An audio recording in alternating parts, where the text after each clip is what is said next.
We Are Market Forces. Charles W. Johnson, 2009. In a freed market, who will stop markets from running riot and doing crazy things? And who will stop the rich and powerful from running roughshod over everyone else? We will. Sheldon Richman recently wrote a nice piece for The Goal is Freedom at the Freeman's website called Regulation Red Herring: Why There's No Such Thing as an Unregulated Market. Footnote: Sheldon Richman, Regulation Red Herring, Chapter 42, pages 387 to 390 in this volume. Sheldon's point, which is well taken and important, is that if regulation is being used to mean making a process orderly or regular, then what radical free marketeers advocate is not a completely unregulated market. For something to even count as a market, it has to be orderly and regular enough for people to conduct their business and make their living in it and through it. Government interference only seems necessary to regulate a market, in the positive sense of the word regulate, if you think that the only way to get social order is by means of social control, and the only way to get harmonious social interactions is by having a government coerce people into working together with each other.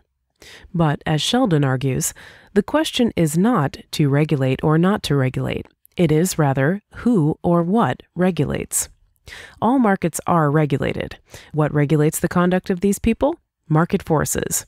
Economically speaking, people cannot do whatever they want in a free market because other people are free to counteract them. Just because the government doesn't stop a seller from charging $100 for an apple doesn't mean he or she can get that amount. Market forces regulate the seller as strictly as any bureaucrat could, even more so because a bureaucrat can be bribed. Whom would you have to bribe to be exempt from the law of supply and demand? There can be no unregulated or unfettered markets. We use those terms in referring to markets that are unregulated or unfettered by government. As long as we know what we mean, the expressions are unobjectionable. But not everyone knows what we mean.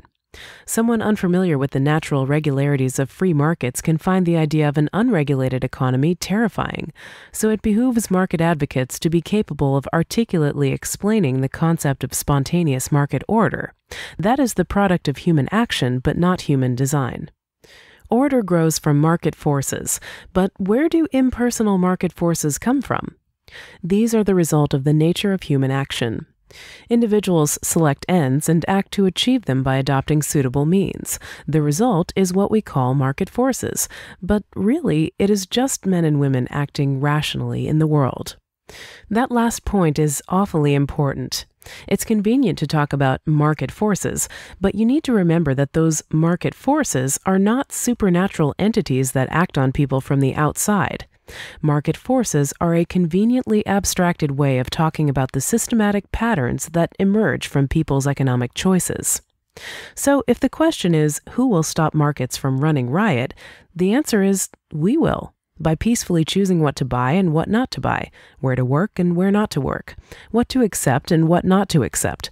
We inevitably shape and order the market that surrounds us. When we argue about whether or not governments should intervene in the economy in order to regiment markets, the question is not whether markets should be made orderly and regular, but rather whether the process of ordering is in the hands of the people making the trade or by unaccountable third parties, and whether the means of ordering are going to be consensual or coercive.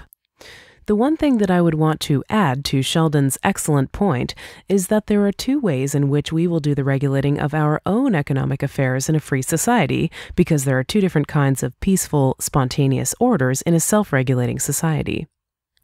Footnote: see Charles Johnson, Women and the Invisible Fist, Radgeek People's Daily, no publisher, May 16, 2008, radgeek.com.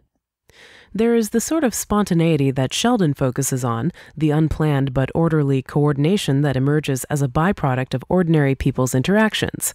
This is spontaneity in the sense of achieving a goal without a prior blueprint for the goal. But a self-regulating people can also engage in another kind of spontaneity, that is, achieving harmony and order through a conscious process of voluntary organizing and activism.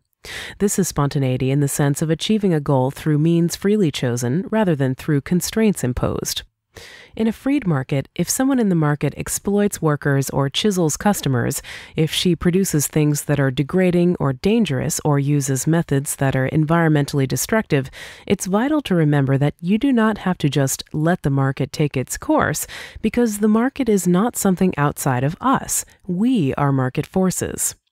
And so a freed market includes not only individual buyers and sellers looking to increase a bottom line, but also our shared projects, where people choose to work together by means of conscious but non-coercive activism, alongside, indeed as a part of, the undesigned forms of spontaneous self-organization that emerge.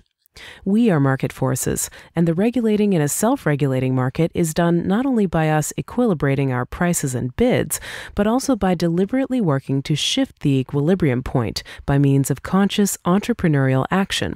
And one thing that libertarian principles clearly imply, even though actually existing libertarians may not stress it often enough, is that entrepreneurship includes social entrepreneurship, working to achieve non-monetary social goals. So when self-regulating workers rely on themselves and not on the state, abusive or exploitative or irresponsible bosses can be checked or plain run out of the market by the threat or the practice of strikes, of boycotts, of divestiture, and of competition from humane and sustainable alternatives promoted by means of fair trade certifications, social investing, or other positive pro-cot measures. As long as the means are voluntary, based on free association and dissociation, the right to organize, the right to quit, and the right to put your money where your mouth is, these are all part of a freed market, no less than apple carts or corporations. When liberals or progressives wonder who would check the power of the capitalists and the bureaucratic corporations, their answer is a politically appointed, even less accountable bureaucracy. The libertarian answer is the power of the people, organized with our fellow workers into fighting unions, strikes and slowdowns, organized boycotts, and working to develop alternative institutions like union hiring halls, grassroots mutual aid associations, free clinics, or worker and consumer co-ops. In other words, if you want regulations that check destructive corporate power, that put a stop to abuse or exploitation or the trashing of the environment, don't lobby, organize. Where government regulators would take economic power out of the hands of the people on the belief that social order only comes from social control, freed markets put economic power into the hands of the people, and they call on us to build a self-regulating order by means of free choice and grassroots organization. When I say that the libertarian left is the real left, I mean that, and it's not because I'm revising the meaning of the term left to suit my own predilections or some obsolete French seating chart. It's because libertarianism, rightly understood, calls on the workers of the world to unite and to solve the problems of social and economic regulation not by appealing to any external authority or privileged managerial planner, but rather by taking matters into their own hands and working together through grassroots community organizing to build the kind of world that we want to live in. All power to the people.